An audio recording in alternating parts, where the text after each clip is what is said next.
4 necessidades básicas que nós temos.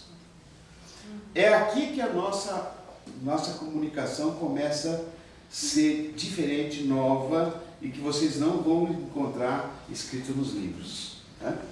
Este rapaz que eu li uma vez, chama Glasser, é um americano, o que ele mostra no livro dele, chamado A Teoria da Escolha? Ele é um psicólogo que criou uma teoria para fazer terapia. Para a terapia, a teoria dele é horrorosa, os casos deles, o desenvolvimento da terapia deles é boba, frágil, não serve. Como eu diria, todos os americanos. O americano não sabe fazer terapia. Por quê? Porque o povo americano tem uma maneira completamente equivocada, no nosso entender, de viver. Eles vivem quase que automaticamente. Né? Superficialmente, né? Superficialmente. Então eles não, na verdade, não têm um desenvolvimento de uma visão mais crítica do mundo. Por quê? Porque eles sempre foram abastados. Então, depois eu explico por que não tem a crítica. Daqui a pouco, quando eu for falar de liberdade e necessidade da criatividade, vocês vão entender. O americano não teve muita necessidade. Só quando eles tiveram situações diferentes, eles deram saltos, mas os saltos deles foram mais tecnológicos do que melhora de comportamento. Não sei se vocês me entendem, né?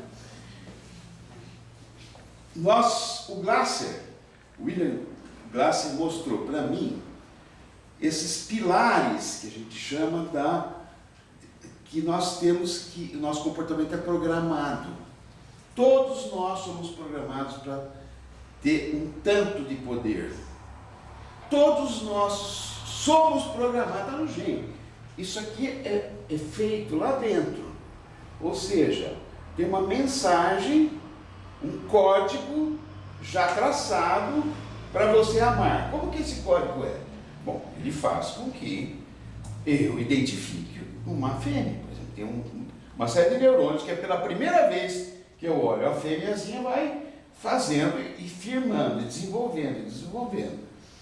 Mas eu quero uma fêmea assim, assim, assado. Então eu sei já vem tudo programado. Eu olho e conforme as minhas preferências, desenvolvimentos que eu vou tendo, vai então formatando cada vez mais esse caminho, o caminho do amor. A outra coisa, todos nós temos uma necessidade genética de liberdade. Não adianta se tirar nossa liberdade, nós não somos pessoas que vamos ser capazes de sobreviver, nós morremos. Se todo mundo está concordando com esse raciocínio, vocês estão vendo então os 4 pilares da sobrevivência. E o quarto é o mais gostoso, que é a diversão. Por incrível que pareça, nenhum de nós é capaz de viver sem se divertir, de um jeito ou do outro. Tá? E eu vou falar sobre cada um deles. O primeiro que eu gostaria de falar é o poder. O poder pelo poder. O que é poder?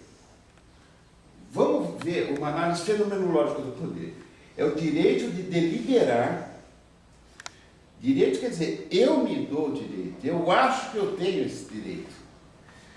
Agir, mandar e também, dependendo do contexto, exercer sua autoridade, soberania ou a posse do domínio, da influência ou mesmo da força.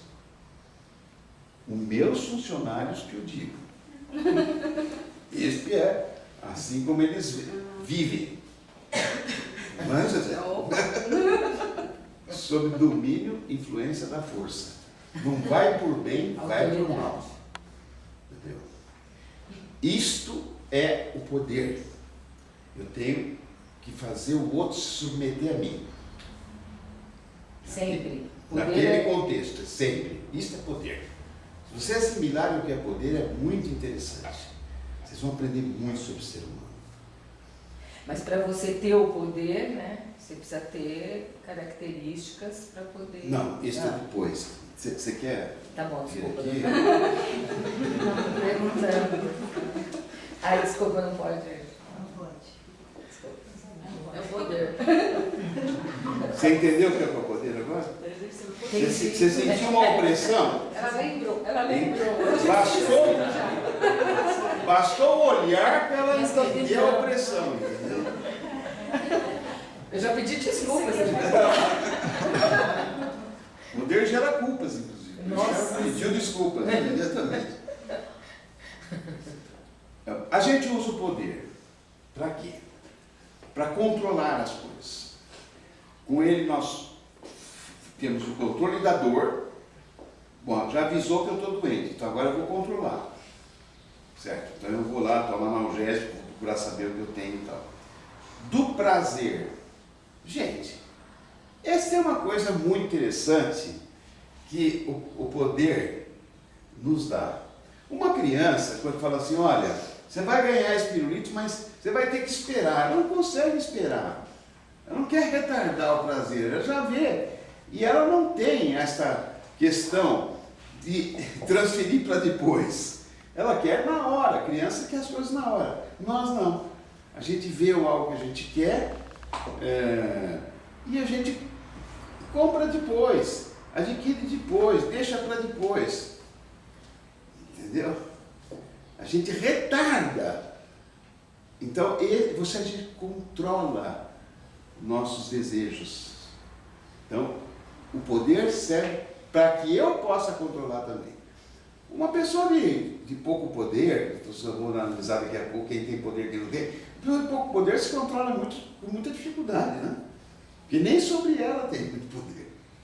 Então, o poder é uma força interessantíssima de controle. E o controle do ódio, que algumas pessoas que têm muito poder, elas têm muito ódio visível e manifesto. Então, o que acontece? Existem as leis. Quando o homem começou a morar em grupos maiores, como era de 20, porque lá, em 20, 30, o cara tomava uma surra do cacique, não sei o que e tal, e ficava na boa, é verdade. Depois que as civilizações cresceram, precisaram aparecer os códigos de leis. Então, o primeiro, lá no Louvre, é fascinante de ver, é o Código de Hammurabi, escrito um monolito grande, todas as regras, até para o comerciante que roubava. Entendeu? Ele era tirado no rio, o cara que falsificasse o vinho. Então, é o código de leis que existe para que você possa realmente viver dentro de um controle do seu ódio, da sua malquerência, de você querer roubar as pessoas, que é o ódio, né? Você vai subtrair algo de alguém, você sabe que você pode ser punido. E hoje as câmeras quase sempre fazem uma relação de quem fez o crime. Câmera, controle.